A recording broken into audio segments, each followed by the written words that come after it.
welcome back everyone. I have got a great video for you guys today. I hope you're excited about it as I am. Today is the first day we get to use the new shave horse.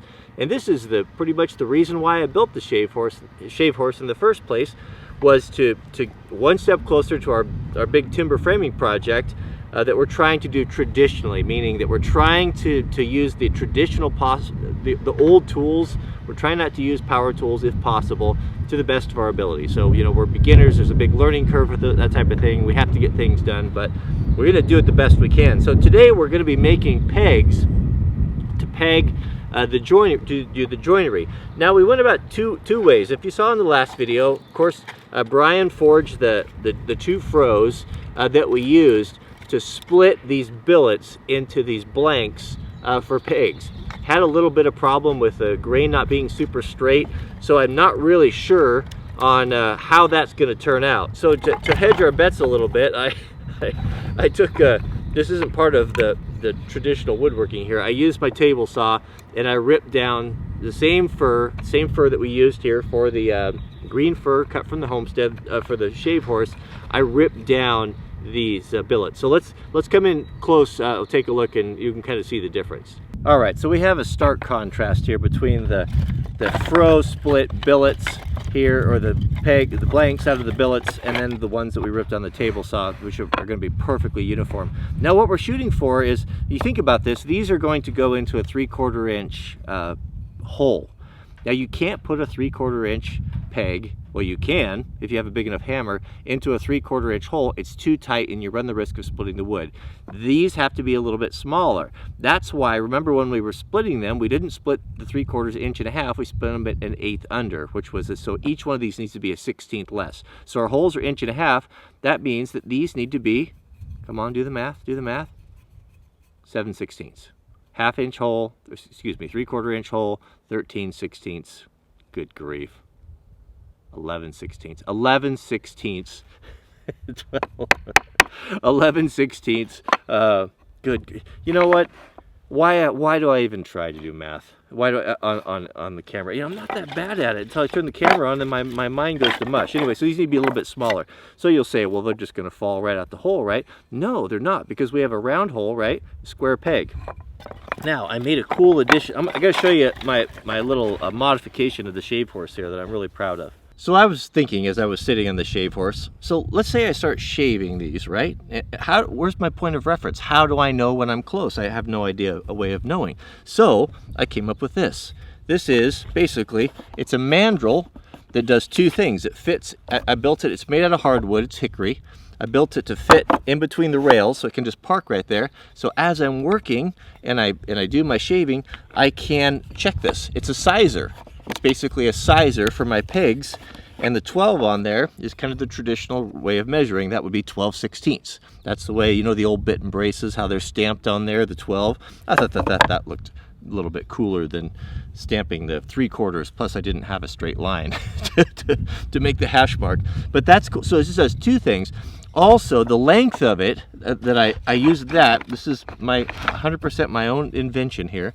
The length of it tells me where I want my taper to start. So what I'm doing is basically I can just grab these right here with my fist, using this as a rule, as a measurement, and stuffing these down there, and know that if I can get it down to my fist, then that's going to be good. That's going to be perfect for a draw-borne timber framing pin right there. So that's my, and I made, the reason why I offset it there is I gave myself room to do 3 sizes. So if I want to do 1 inch, or if I want to do 13/16, or, you know, if we upsize these at all, this will be a tool that I can size all of them. We can put, you know, corresponding numbers. So that's the mandrel right there. What were we talking about? I forgot what we were talking about. Pegs.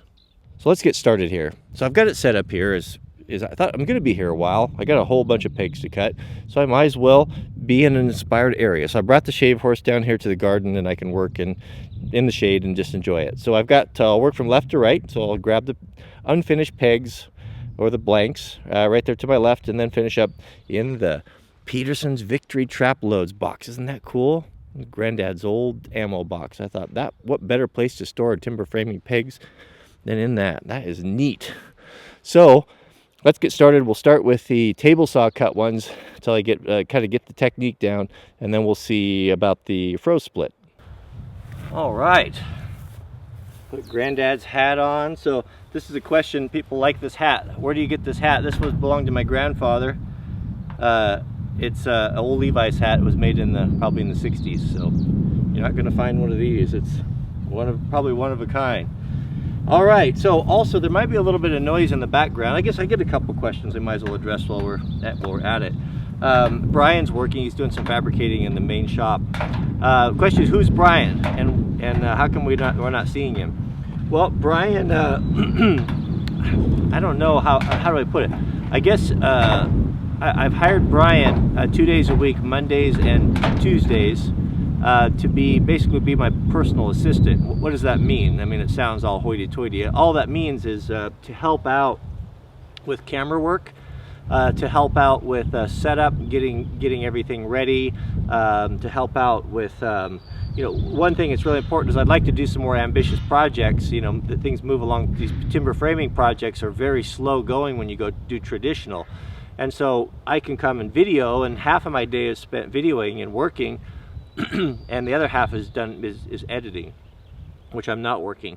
So I brought Brian on to help out with that, take off some of the load, and also to help keep things going. So it might be while I'm editing and we've shot a sequence of the timber framing that we have shown how to do one post and there's 4 more to do, that he can chop mortises and be working on all of that while I'm editing. So he's just helping me out 2 days a week with whatever it is that I need done, running errands or, again, camera work, all that type of thing. He's a super capable guy, and I'm really grateful to have him. So is he going to be in the videos? We're going to see Brian's face? That's up to him. I told him, I said, you don't have to. If you want to, that's cool too. So he hasn't decided yet if he wants to do it or not, but that's who Brian is. Okay, so we think we're all set up here.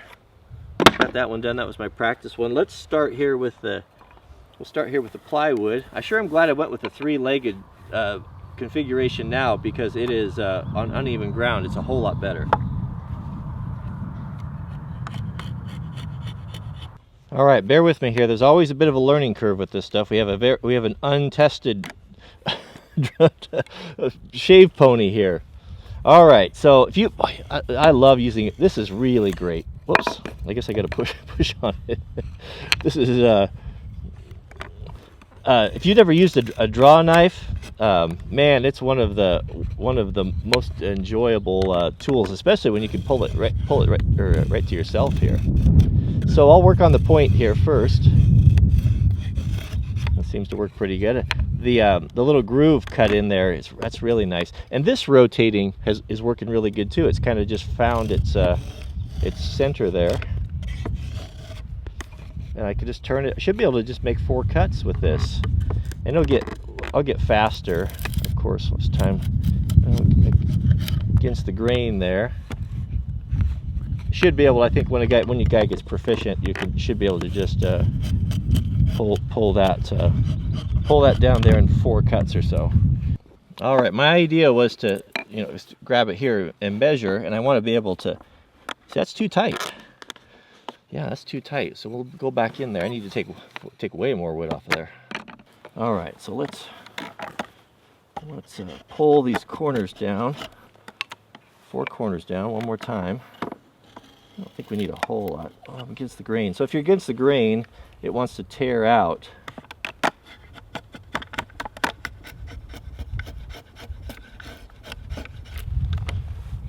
There's always something with this wood. And one more. Let's do one more here. I can see the end. This is really a great way to use a draw knife, because I can see the end there, and I can see, what portions I need to work on. Get that little taper on there. That taper is going to be really important, and you'll find out in the next video. Let's try this. So, still working everything out here. So I'll get the hang of it there. So I should be able to go down to my fist with some resistance. That feels pretty good. It might be a little bit tight, but hopefully I can see where it's rubbing there. I can just take and knock those off there. Oh man.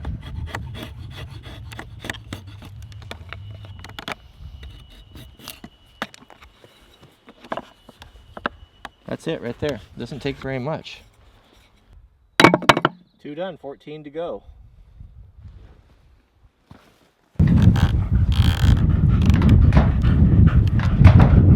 It's working great. Except for my draw knife's so sharp, I just shaved my bench. I guess that's what, there's a character there, right? It's nice from the shade, isn't it? That's what I thought. Are you hungry?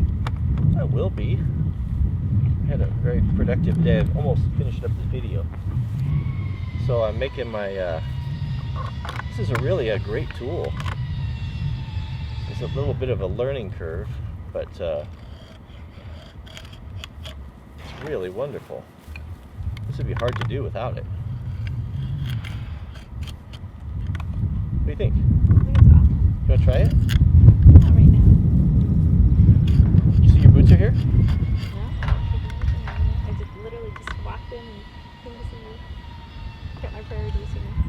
So in closing, we'll do one together here. I got my, before I came out, I made sure my draw knife was really sharp. I put it on used the Russian knife sharpener. It's really good for draw knives. And I nicked my workbench there. So we'll do one from start to finish here. I think I got a pretty good method figured out here. So I start with the point. And I work that point down to about where I want it. And I come back and nick these guys and then pull it. And I think what I can get really fast at this with a little bit of practice, and then come back, nick these guys, and pull them down, and work on that radius. Hit that a little bit right there. I haven't got one on the first try yet. Nick these back. That radius on the last side here. You can kind of see that what size I need. Just a little finesse there. Once I get that, it's a pretty good point right there. That's what we want. Now I can pull down the backs of it, which is just a little bit. Just just basically putting a chamfer on them, like that. It'll look, you know, that's the beauty of this, I think, is with these handmade pigs against the grain there, is that look. You know, they have that look. You can see that they were handmade. That's not a machine-made deal. And then right down here, this guy here has been really, I guess you can't see that, it's been really helpful. It's a good location. Oh, right there, I'm too tight. I'm afraid to go too far, so usually it's always just a little bit too fat. I need to take a little bit more material. Right there. But I'll get them. I'll get them so I can do them in the first time, and I can do them really. I should be able to do them really fast. Shave horse is great, enjoyable to use. Let's see if that works here. I'll bring it up here where you can see. Yeah, still a little bit tight, but I'll go for that. I'll go with that. I think that'll work. All right. Well, thanks for watching, and we'll see you guys on the next video. That's all there is for today, friends. But I'll tell you, when Mrs. W comes home, I'd rather be with her than hang out with you guys, so that was it. So if you'd like to see Mrs. W's new boots that I got for her for, well, kind of an early Mother's Day, go on over to our Facebook page, as well as there'll be a 360 video of behind the scenes of making the pigs, so you can enjoy that there as well. Thanks for watching. Don't forget to thumbs up, and we'll see you guys on the next video.